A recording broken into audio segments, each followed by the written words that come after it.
Good evening, ladies and gentlemen. I'm Lord Kalisha Kale. Welcome to the Time Debates. Imagine a world where technology would help us to learn from our forefathers and foremothers. What would we do with it? Picture, if you will, a time center that allows us to draw upon our ancestors' wisdom in order to enhance our understanding of some of the decisions that they made. With this time vortex, a spiraling gateway that opens up a corridor to the past in order to bring to your watching eyes the Time Debates.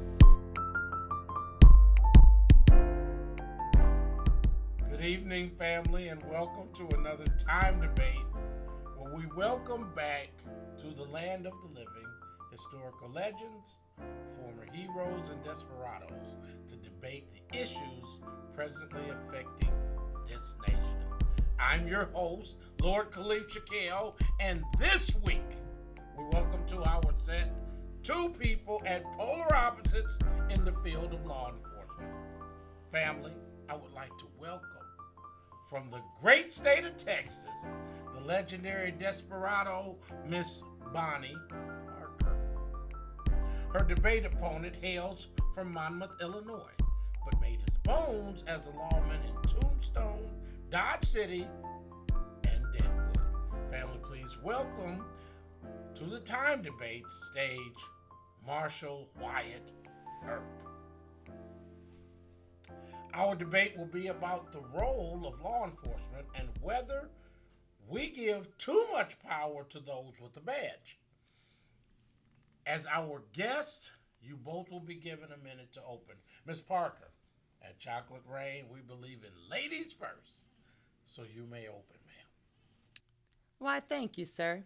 That trip in your time vortex is quite riveting. Thank you for bringing me back to discuss my impressions of law enforcement and the role they play in American society. I can say without hesitation that my relationship with the police of my day was far more exaggerated than the actual facts. The people chasing me were hell-bent on revenge, not justice. So at the time of my demise, they acted as judge, jury, and executioner. I was never convicted of any crimes that I was charged with because I never received my day in court. My impression of law enforcement is highly prejudiced. Like most poor farmers, the people I knew and loved lost their farms, property, all to greedy banks. The banks then used the local law to evict the starving families. Law enforcement in the 1920s was a brutal extension of the banking system, a system that I hated, and the police became the center of my disgust. They were mean, violent, and as crooked as a ball of snakes. Thank you. Mr. Earp, you may open, sir. Thank you, sir, for allowing me the opportunity to debate this young lass so I can school her on the finer points of law enforcement in this nation. Miss Parker is a national deviant. She, along with her sidekick Clyde Barrow, drove around in the southwestern part of this country robbing, killing, and vandalizing. And now there was not a single person within 20 miles of these desperados that one could consider safe. So, when I hear her describing law enforcement officers as mean and crooked, I wonder where the hell did she get her measuring stick? Law officers in this nation are not just an extension of the banking system, but rather the very fabric of this nation. Without law enforcement, there would be no America. And every time an officer of the law puts on his badge, gun, or uniform, his job is to administer justice the best and most effective way possible. Even if it means sometimes evicting a poor family, arresting a town drunk, or blasting a murderous bushwhacker right in the back. This is law enforcement, and this is why America is still the greatest nation on this planet. Did he just say that because he gets to evict poor people from their homes, arrest the town drunk, and shoot people in the back, this is the measure of law enforcement in this nation? Now you have misrepresented my words, young lady. I ain't misrepresenting nothing. That's what you said. It is men of your mentality that took my life from me. I am a gentleman, Miss Parker, but I refuse to let you sit up here and misrepresent my work. I put my life on the line, taking out people like you for the safety of this nation. People like me? You mean the people killed while rolling along in their car, unarmed, shot 44 times without my day in court? Is that what you mean? Mr. Shaquille, Obviously, this young lady here has not come to discuss law enforcement. She's on a personal vendetta for the men who gunned her down, and I'm being victimized by her personal insults against my very substantial, may I say, legacy. Now, the men that I shot down, they were wanted by the law, and they deserve the fate that they got. Were the cowboys wanted by the law? Or did you and your vigilante posse track them down and murder four of them? Me and my posse were rectifying a wrong that had manifested itself in Tombstone for years. Sometimes, the laws as written create a hindrance for good men of the law doing the right thing. So in other words, you take it upon yourself to determine when to use the written law and when the written law is hindrance to good lawmen doing their job. Bitch, I didn't say that. I do declare I thought you were a gentleman. Okay, now.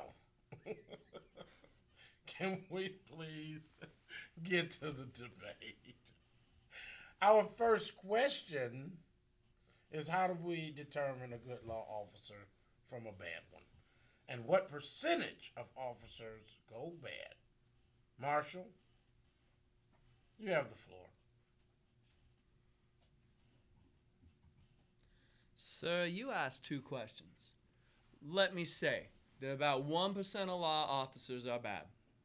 99% of law enforcement are there to represent themselves, their families, and their communities, and they do it in an honorable way.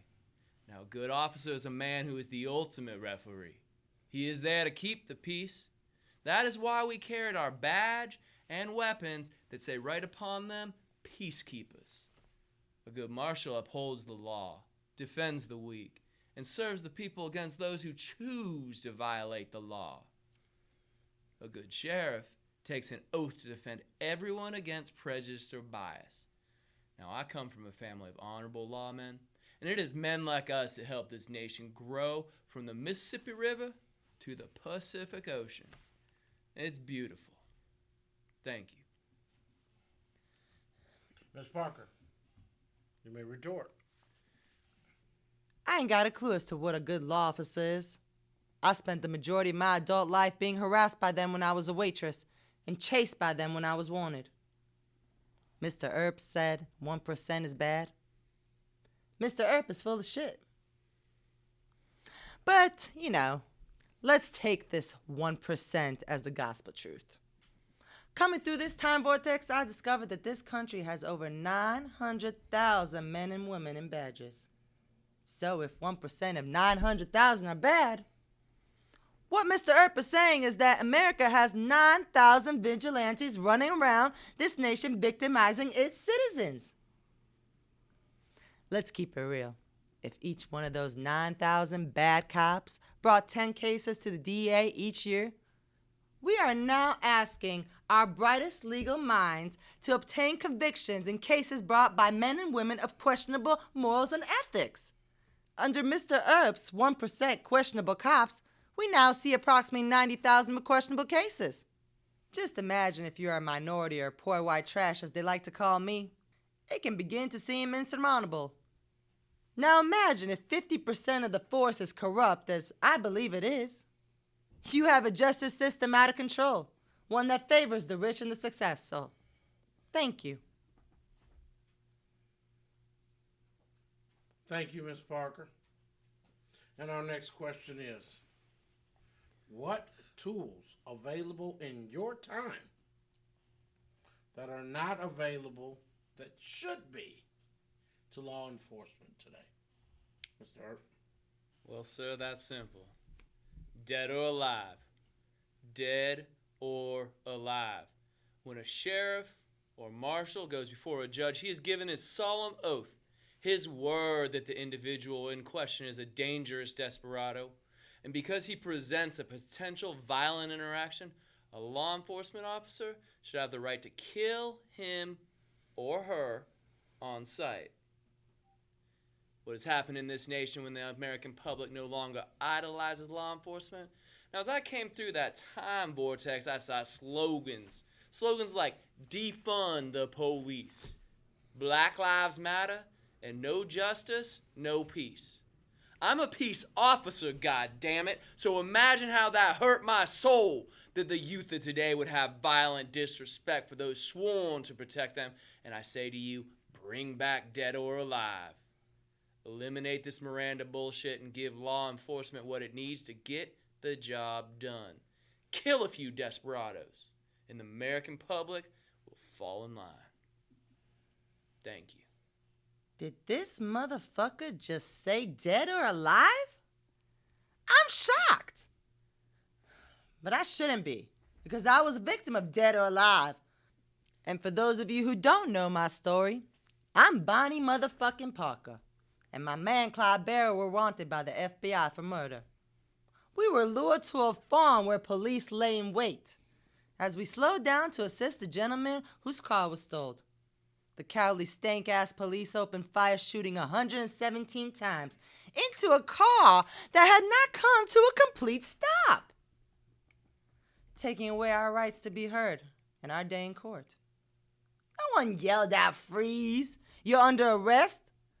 No one thought to look if maybe Clyde was there with another woman. They just opened fire. But that's what cowards do. They shoot first and ask questions later. I'm not a goddamn coward. If the shoe fits, motherfucker, lace them bitches up and wear 'em. The man that took my life took my rights. Seems to me the Fifth Amendment guarantee that no one could be forced to incriminate themselves was the granddaddy of the Miranda. That is why in 1966 the courts ruled that the accused had the right to remain silent. All I ever was accused. I never had my day in court. In other words, I would have had my Miranda rights, which old Wyatt over here wants to get rid of. Good police are supposed to be an extension of the law, and it's not the judge and jury. Good police are supposed to do everything within to protect, to control their environments to a peaceful resolution. So I say, Sheriff Earp, Burp, you are a stone-age cowboy with a criminal mentality that wielded a gun and a badge. I lost my life just because of men like you. And please, don't talk to me about lawmen testifying to the courts. This nation now knows that the police lie all the time. Thank you. This honky-tonk heifer didn't even answer the question. All she did was attack me. I don't respect you or men like you. Mr. Earp, Miss Parker, we're going to bring this debate to a close. But I would like to give both of you a couple of minutes to explain your positions and offer some suggestions to repair relations between law enforcement and the greater American public. Mr. Earp, you may go first. Well, before I begin my summation, I would like to extend my sincere gratitude for bringing me to this here time center. A great deal has changed since my day in law enforcement, and I can't say that they have all changed for the better. First of all, in all candor, it is beyond me as to how a Negro became moderator of this here debate. Things truly have changed. On top of that, the fact that I am debating law enforcement with a woman, a deviant woman, instead of a legendary officer like one of my brothers, that's truly puzzling. Mrs. Parker here doesn't know anything about the law. The only thing she knows about the law and police procedure is how to violate it. I don't believe in the 80 plus years that I lived that I've ever encountered such a scandalous harlot. And I used to spend my time in prostitution dens. Law enforcement is the backbone to any nation. No ruling party of any sovereign nation can stand erect without the gallant assistance of honorable lawmen. I don't understand this Miranda rights thing. I don't understand the necessity to risk the law. I don't understand this whole Miranda rights thing. I don't understand the necessity. Yeah, I got it.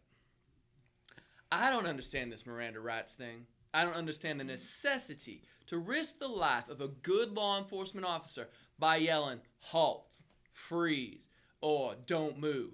Now all that does is warn the dirty criminal of your intent to take away his or her freedom or her life, thereby placing the law officer's life in danger. dead or alive. That's the slogan I stand on. You're coming with me, dead or alive. I saw the sign to fund the police, and now I can't speak intelligently on that. I can't begin to understand a nation that wants to financially handcuff the brave men assigned to protect them. My suggestion to this thriving American experiment to get it back on the right track is to dismiss this whole Miranda bullshit and reenact Dead or Alive and pay law enforcement officers the equivalent salaries of a Supreme Court justice. Then, and only then, you will get the best men of honor. If you do these things, and you will curtail crime and the blatant disrespect for my brothers in blue. I thank you, sir. Miss Parker? You may close.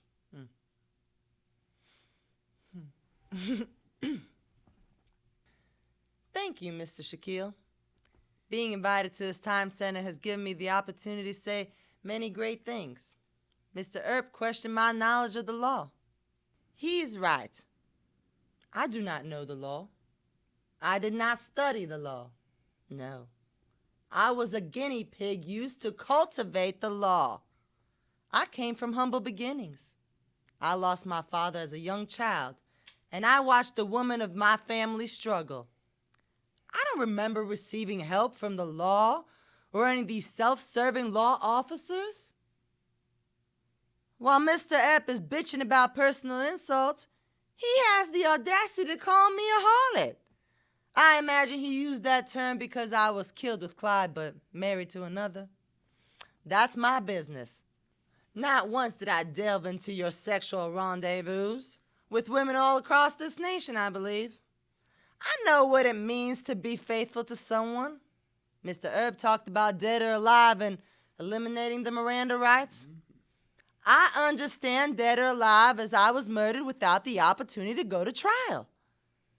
I wish I had the opportunity to exercise my Miranda rights. This is the problem with the practice of law enforcement. Everything said about me and Clyde is speculation at the best. Once Frank Hammond and his murderous cohort shot us, they eliminated the possibility of us winning in court. At that time of my demise, Bonnie and Clyde were popular in the nation. We stood a good chance at acquittal. It's the FBI, on the other hand, that was seen as the bad guys.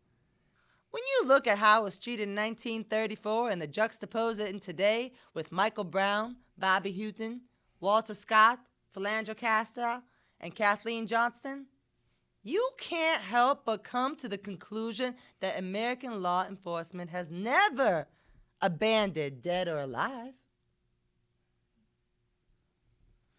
They just changed the terminology by saying, I fear for my life.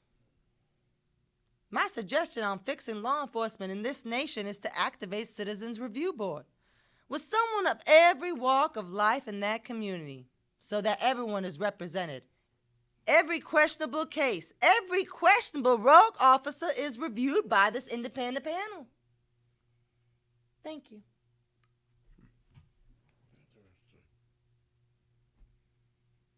While offering my chocolate expression on this subject, I would like to say that America is at a crossroad when it comes to race relations between the African American community and law enforcement. We can also appreciate the many lost lives of our white brothers and sisters at the hands of law enforcement. Done so without giving them their day in court. Bonnie Parker, Clyde Barrow, and David Koresh are just a few citizens who are at the odds with American law enforcement. They lost their lives in a violent storm of bullets. In order for this nation to move forward in a positive way, we must activate de-escalation training on both sides, community and law enforcement. We must learn to bring about cooler heads so that all criminal and civil complaints can be resolved in a courtroom and not by the muzzle of a gun. Thank you for watching this week's Time Debates. I'm your host, Lord Khalif Shakil, reminding you that we are chocolate rain and we do what we want. Thank you. Amen.